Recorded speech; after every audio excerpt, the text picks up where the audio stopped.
what it really is, it's a way that we remove hair from the back of the head in the donor area, 1 unit at a time. And a unit is a naturally occurring grouping of hair. So it can be 1 hair, 2 hairs, 3 hairs, or 4.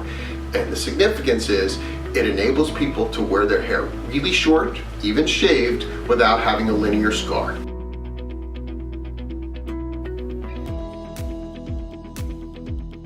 There are several candidates that really stand out as being the best ones for FUE. For example, patients that either like to wear their hair really short, shave them, or have to because of the type of work or job that they have.